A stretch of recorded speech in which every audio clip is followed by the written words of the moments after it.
Welcome back to the Azura Media Club, home of the Bad Girl Coven. I'm your Coven leader, Emily. This time we're talking about Stranger Things. Let's go. Alright, so Stranger Things is the big Netflix show. It was like their first big kind of hit, you know? They finally did something that interested people to come to their site and subscribe and pay them a bunch of money.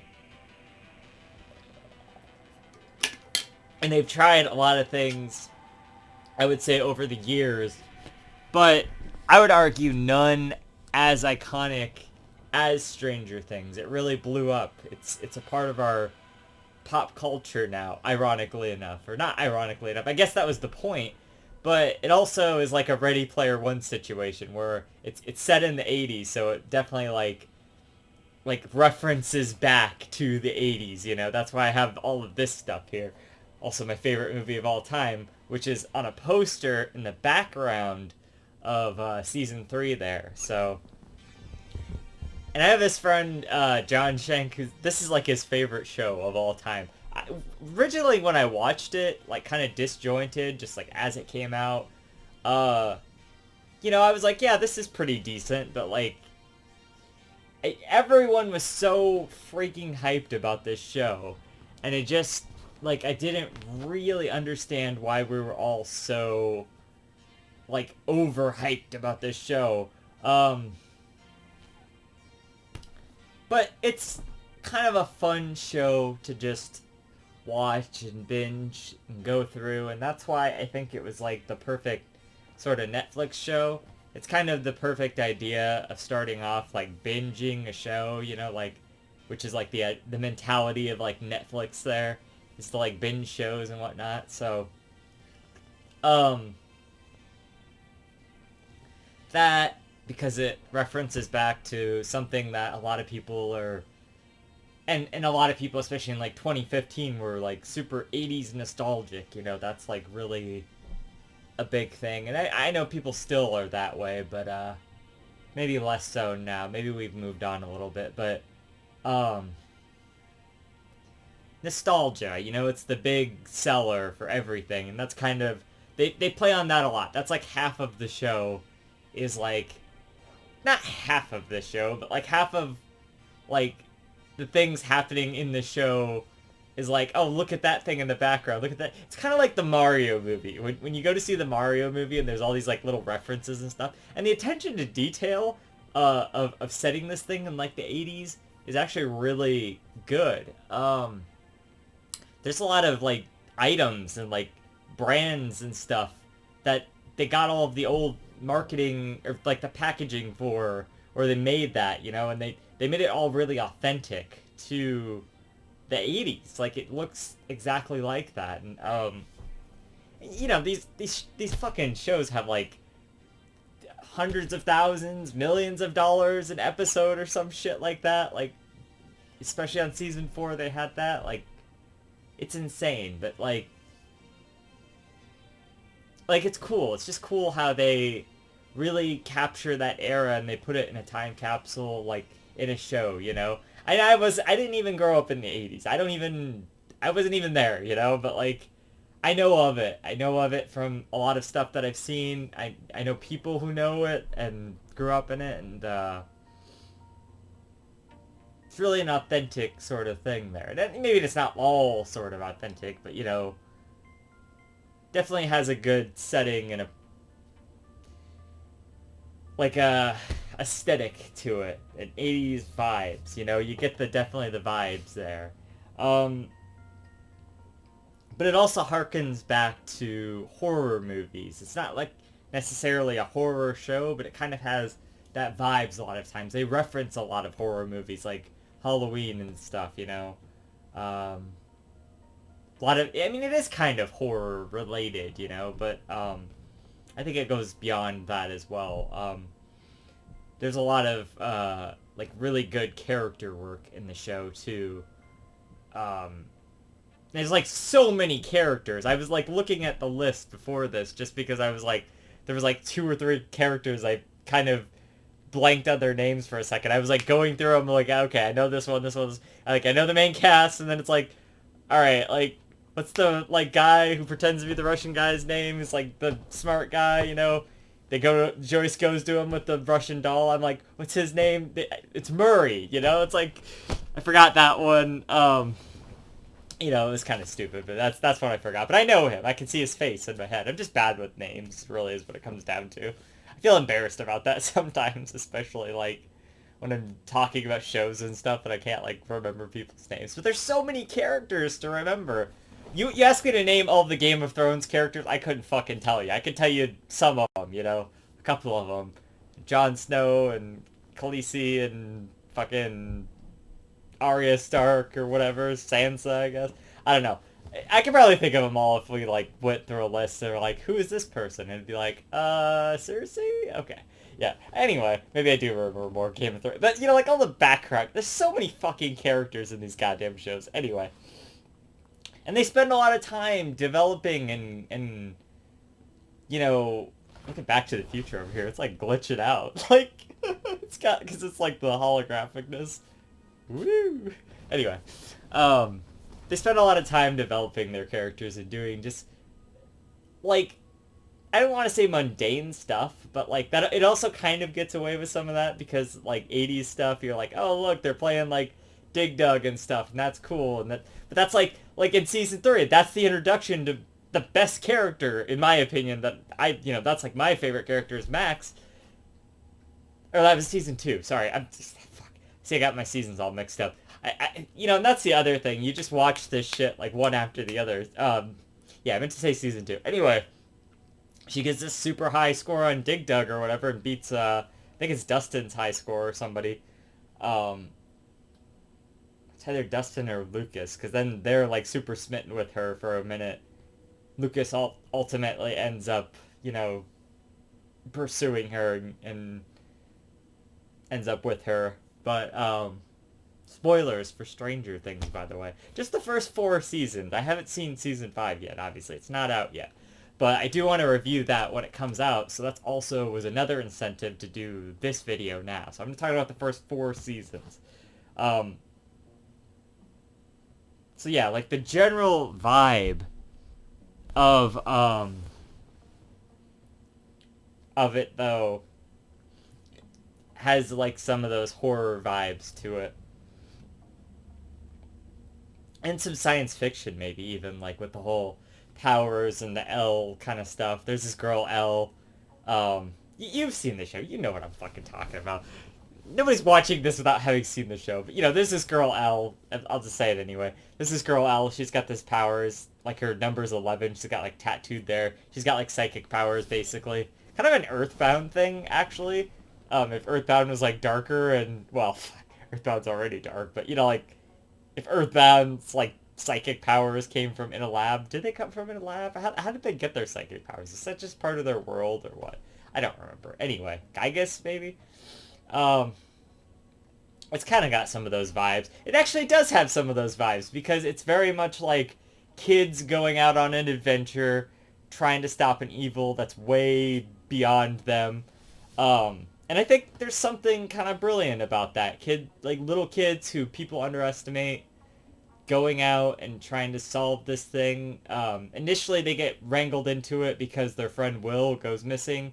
He's in this world called the Upside Down, which is like this alternate, like, world, like, parallel to our world or, like, underneath our world. It like, has to be underneath our world dimensionally or something, because, like, in the 4th season, they make, like, they have these gates, and then they can, like, look up through the gate, and then, like, they can climb through the hole or something. It's really odd. I don't know how to explain it. It's just, like, another dimension. You end up finding out it's, like, frozen in time for when Will went missing, like 1983. Later on in Season 4, they figure that out, which is, like, also kind of interesting, and that's, like, a whole thing. So I don't really remember what the significance of that was, outside of, like, they couldn't find the guns in Nancy's room or whatever, but, like, maybe that'll come into play more. I don't know. Like, how did the Upside Down get there? Did Vecna have something to do with that? Like, these are the things I want, you know, that we're thinking about right now. Like, What is the deal with that? I don't know. Did they explain any of that? What is the upside? I know it's like a parallel universe, but like, it's frozen in time. Why specifically when Will went missing? Is that like,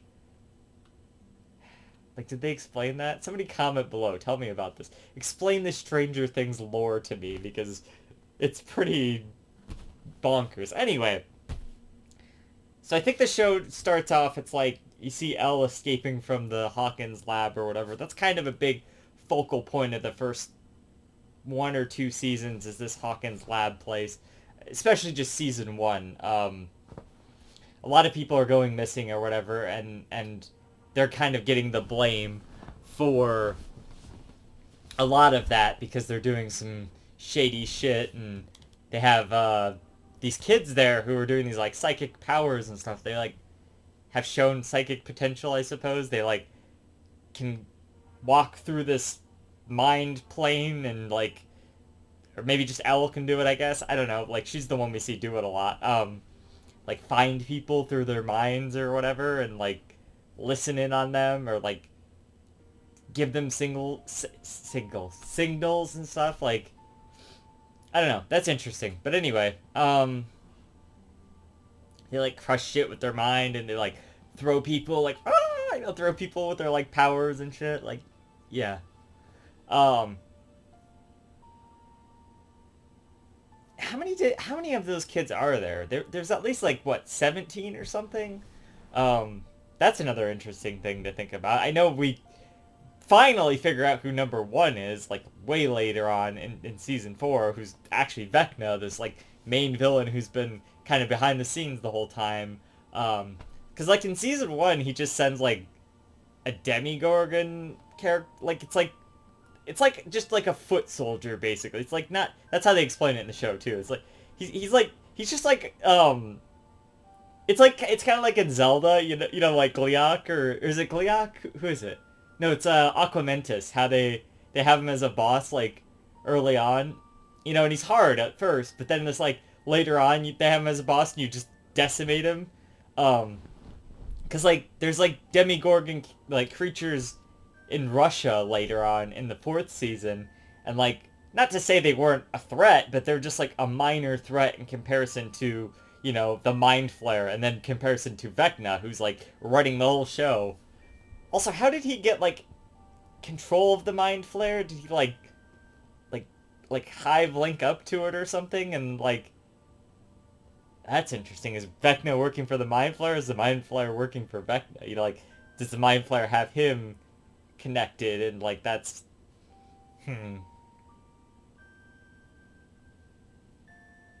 they make it in the show sound like Vecna's running the show, but like, then how did that work? Like, how did he take over the Mind Flayer? That's another good question. Anyway, there's a lot of questions in this show. I'm sure these all have answers, and like the nerds have like figured all this shit out. But oh yeah, I mean, like, okay, so a lot of this like 80s referencing and stuff, like, okay, it's obviously in the background. They say things like they go to school as the Ghostbusters in is that season 1 or season 2? I think it was season 2, because yeah, season 2, because then Max goes as Michael Myers from Halloween. Yeah, they reference like war games, and like they're actually in the movie theater watching Back to the Future in like season 3. Like Steve and Robin and them are like watching it or whatever. It's funny because then later on when they're applying for the video job, like the video store job, he's like trying to name movies, and he's like, you know, the one with the old guy, or the old guy, and the kid who's trying to bang his mom or whatever. Like, he can't name the name of the movie. Like, he's not super into movies. Like, Robin has like a ton of them to name off, and he's like, he doesn't even know. So, I don't know, just stuff like that. It's funny. There's a lot of referential humor there, and they'll reference back to things in the past. It's very canonical. It's like there's a lot of events that tie into other events, and they show events from the past a lot, you know. A lot of shows will just kind of like continue on, and you know, we don't reference back a lot, but like, I like that this one is very focused in on the journey that we've taken. I think that's I think that's cool. You know, I like that. I like stuff like that. And of course, one of the benefits of having a ton of different characters, if you utilize them correctly, there's scenes like in season 4 in the last episode where you see a bunch of different perspectives and like all this cool shit is happening all at once. Like everything kind of seems hopeless in this one moment, and then like every single character finds a way to start affecting everything else because like the mind flare is connected to everything, and that's all I guess connected to Vecna or whatever in his power.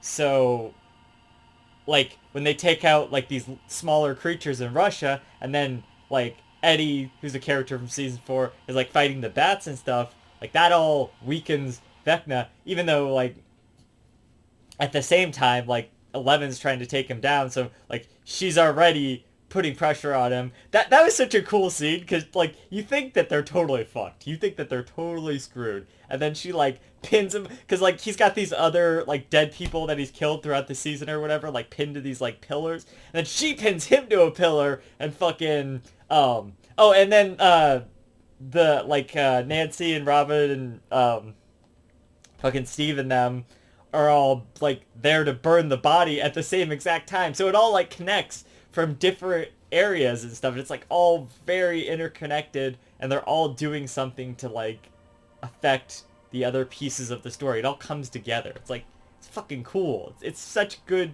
TV, you know? Like I think season 4 especially is like really good. The episode like where you find out that Vecna is like movie length, and I wouldn't have been disappointed seeing that in a theater. Like that is like literally one of the best episodes, I think, because you just get so many reveals and so many realizations and stuff. It makes for such good TV, and the last episode of season 4 especially is like, it's definitely like a whole fucking movie, but it feels like the Spider-Verse thing where it's like, I just want to see the next part already. I want to see the ending, but it does have a satisfying conclusion, unlike the Spider-Verse where they just kind of cut it off and say, oh hey, yeah, that's gonna happen. So, update on that. Apparently the next movie's not coming out in March anymore. Don't know when it's coming out, but it's not coming out in March, like I said. So now I have to wait even fucking longer for this bullshit to conclude. But I'm willing to wait on Stranger Things, because at least I know I'm gonna get like a whole season of TV then. You know, friggin' Spider-Verse is just gonna be one more movie, and then that's it, you know, and then that's all. But, yeah. So, I've really come around on Stranger Things at the end of the day. It's been rewatching it, especially now, and rewatching it all at once rather than seeing it over the course of several years and just being like, what's all the big deal? Like, it's actually a really well done and well made show, and I'm sure I don't have to tell you that, but like, for me it just seemed awkward that everyone was like, oh, this is like so good, you know, that it seemed overhyped. It seemed definitely like way overhyped, but no, it's good. I like it. I mean, it's got intrigue, it's got mystery, it's got, you know, action, horror. You know, it has references to the 80s. It's got like a good soundtrack. Like, not only the ambient stuff, but like all of the songs that they put in there are like really recognizable, like 80s songs. So that's cool, you know. Video game references, like that's, you know, I'm into that. Nerdy D&D kind of stuff, that's good. Character development and like atmosphere and horror and stuff. It's all really good. It's all really well done. So yeah, I mean, like, so the show usually kind of cuts between two elements. It's kind of the kids living their lives and the interpersonal stuff there, character stuff, and then like it'll cut to this like more supernatural and horror stuff, and sometimes a lot of that kind of comes together. It really just depends on what season you're watching. The earlier seasons feel like there's a lot more of the slice of life stuff, whereas the later seasons are really focused on, and maybe just like season 4 is just like really focused on everything like supernatural and stuff, but it is still focusing on the characters and their experiences and journeys, through that by having them talk about things from earlier seasons and stuff, like the relationship between Nancy and Steve comes up a lot in the fourth season, and Steve wishes he'd been a better person, and that also ties into his character arc of becoming a better person, not just being a douchebag like he kind of was in the original season. And he's grown a lot throughout the show, you know. Became a great character, and I think that's notable. I think that's cool, you know. Uh,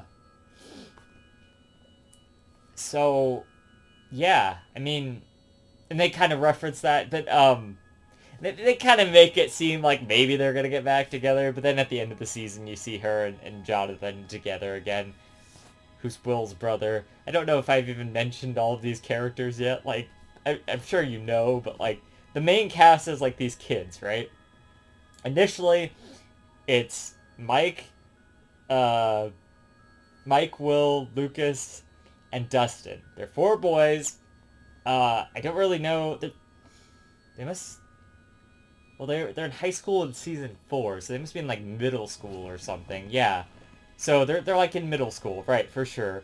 Um, and then Elle comes into the picture. You know, and Mike is like super smitten with Elle like right away.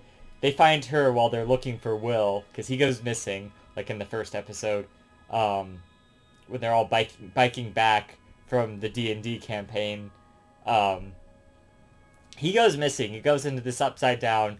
Joyce, who's Will's mom, who's played by Winona Ryder, who's, you know, that's kind of interesting. Like, she was a big star for a while in, like, the 90s and stuff, and, like, you know, now she's doing Stranger Things, which is cool. I mean, it's a great show, but, interesting. So, anyway, she has, like, a whole arc in that season looking for Will, and that's really touching and kind of heartbreaking because she just wants to find her kid. And then Will's older brother, Jonathan, is the one I was talking about earlier, who eventually ends up with Nancy later on in like season 2 or something.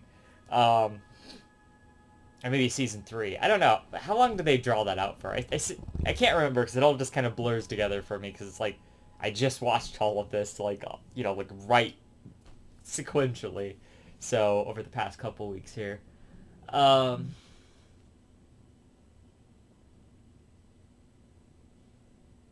right, so then they find Eleven, who they just call Elle, and then later on they call her Jane because that's what her mom named her.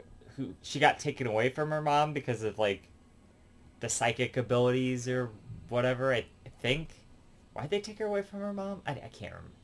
Well, because her mom had abilities and stuff, so they wanted to take the daughter away to harness those abilities, I guess, and like train her and stuff. Like I guess this is what they just do, like with everyone or whatnot, right? Because they like have all of these kids there. They got to get them from somewhere, so they probably take them really young or when they were born or something.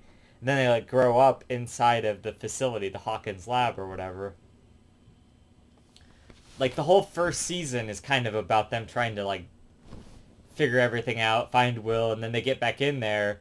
And there's like a gate in there um, that they seal up, I think, in season 2 because like the mind flare came out of it or was gonna come out of it or whatever. Was that in season 3? Season 2, right? They seal up the gate. But then in season 3, the mind flare comes out. But they know about the mind flare in season 2. I'm pretty sure. Yeah. There's also like this subplot where Dustin has like this. He finds one of these like demi-dog things as like a tadpole basically, and keeps like feeding it. And then in the end, it actually does come to help them out. That's season 3, I believe. But that's an interesting one. Um, then you get Max in season 2, like I was talking about.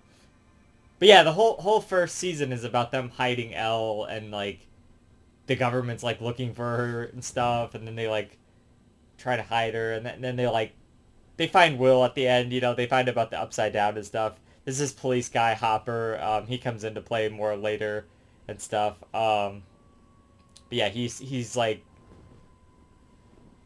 helping in all of that situation and stuff. I don't know. I'm doing a bad job explaining all of this because I'm trying to remember like what even friggin' happens. I mean, season 1 was like so long ago.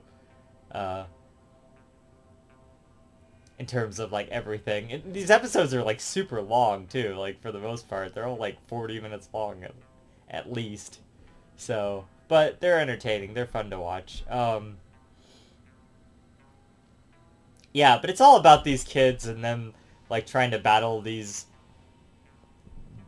demon things or whatever you want to call them from the upside down and I mean that'd be interesting too. Like what they gotta explain about this upside down shit, right? Like, what is that all about? How do those creatures, like, why are those creatures there? Does it matter? Are they gonna explain that? I don't know. I'm curious. I wonder, like, what's the deal with that? Wonder if they'll explain that, you know? Um, yeah, like, each season builds upon the previous. Oh, you know, and then that's what season 2 is kind of about, is, Elle's gone. Like, she just kind of disappears after the ending of season 1 there. After, like, overloading her powers to destroy this thing. Hopper ends up taking her in, and he finds her, but he wants to keep her a secret because the government's looking for her. So then finally, but Mike, you know, like, Mike and the gang, they knew about 11. Like, Max comes back into the picture, or she comes into the picture, and so they have all of that. But then, like, and 11 gets jealous of Max at one point, because she's, like, spends, like, 1 minute with Mike or whatever. And he's, like, trying to push her out of the group because he doesn't, because he already had 11, but he lost 11 kind of thing. Like, you know, so he doesn't want, like, another girl in the group, I guess, or whatever. But she continues to hang around with the group anyway. And Will's having, like, all these episodes, like, that's a lot of what season 2 is about. Yeah, Will's having, like, all these episodes, like, he'll keep seeing the mind flare and stuff, and he's, like, drawing it, and the mind flare, like, goes inside of him, and they keep trying to get it out and stuff. Yeah, that's what a lot of season 2 is about. Yeah, it's coming back to me now. Yeah, for sure. So that's all pretty good. Even though, obviously, I'm talking about it and forgetting about it, I'm just thinking of the more recent stuff. I'm thinking of season 4 and like season 3 and stuff because those are the ones I just watched more recently. But yeah, and then eventually by the end of season 2, Elle and Mike get to see each other again, and then that kind of leads into season 3 where they're like going out or whatever. But Hopper can't stand it, so he's like trying to like break him up or whatnot. He's supposed to go and have a heart-to-heart with them. That's what Joyce said to do, but that doesn't end up happening. But he does write the thing, and then you get a nice little moment at the end of the season where like Elle's reading it when he's like gone, quote unquote, because he's like he tried to stop this machine or whatever that was trying to rip another gate open, I guess. So yeah. But then he's not gone. He just got captured and he's in a Russian facility there. Because the Russians were there underneath this mall in Hawkins that they built. I don't know if the Russians built it, but like they're underneath the mall.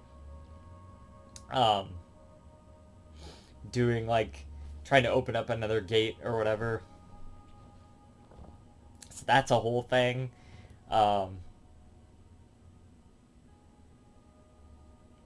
Yeah, and then you get you get season 4, which is all about kind of looking into Elle's past at the facility there. We get a lot of like flashbacks to that and stuff. This whole Vecna guy gets introduced, and people start like lifting up, and their bodies all contorted, and, like snapped in different directions and shit. Like when they die, and their eyes are like whited out or like blacked out or whatever. It's like all fucked up. He keeps taking victims that are like related to trauma. There's like this really great reveal in like episode 3 or 4 of that season where like Max is looking at these files and then she like realizes like she's got all the symptoms too. She like hears this like grandfather clock, which is like one of the signals of Vecna or whatever, and it's like she hears it like chiming. It's like, oh shit, Max is next, and by the end of the season, he actually does, like, get Max, but, like, she's not dead. She's, like, in a coma or something. But, like, you see this moment right after she gets out of the... She's, like, back. She's not, like, all phased out in the Vecna's mind or whatever. And she's, like, scared, and her eyes are, like, whited out like the fucking Victor Creel guy. Who's actually his dad, number one's dad, who's Vecna, right? So, like, yeah, so there's a lot to keep track of here, Like, explaining it all is just redundant. You've seen the show. You know what's up. But I thought that was all interesting. But all these pieces, like, they have to piece them together. The characters do. And so there's kind of a nice little sense of a mystery there. And they're always investigating or trying to figure out how to get to the place they gotta be or find the person they gotta find and stuff. So that's nice, It's very interesting. It's always fun to watch, and they always leave it on cliffhangers. That's the classic, freaking Netflix shit, to leave shit on cliffhangers. They always do that shit. But yeah, I mean, this is like their big hit of a show. This is the one they always go back to. This is their Toy Story. Like Pixar, like Toy Story is the one they always go back to and keep making movies for. And we're gonna get a Toy Story 5 for some reason. And their Toy Story 4 didn't need to exist. That kind of thing. It's the one they always go back to. And apparently they're ending it in the next season, and I think that's a good spot to end it, because it's been a really good show, and if they keep dragging it on forever, it's gonna feel really bad. So I'm glad to see it ending, because shows need to end regardless of what people think. I know, like, when we talked about the Owl House, the circumstances were bad, but it did end, and it did end in a satisfying way. It could have been more satisfying if it had been drawn out for a whole nother season, not drawn out like, oh, this is boring or something, but like expanded into a whole nother season, like a full season 3, but like this show has had its time, it's ran its course.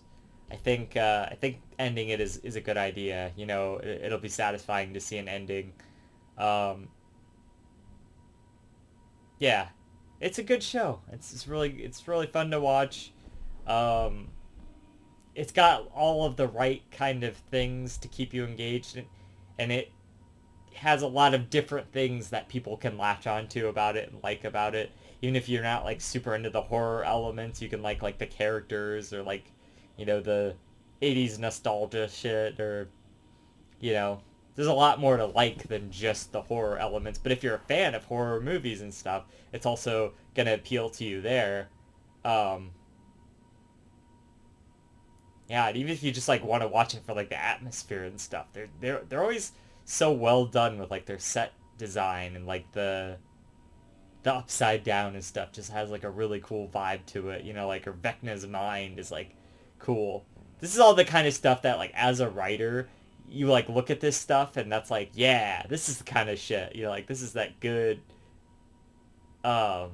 visual shit, that like it's like really out there, like in your mind kind of shit. I don't know how to explain it, but it's got good atmosphere for sure.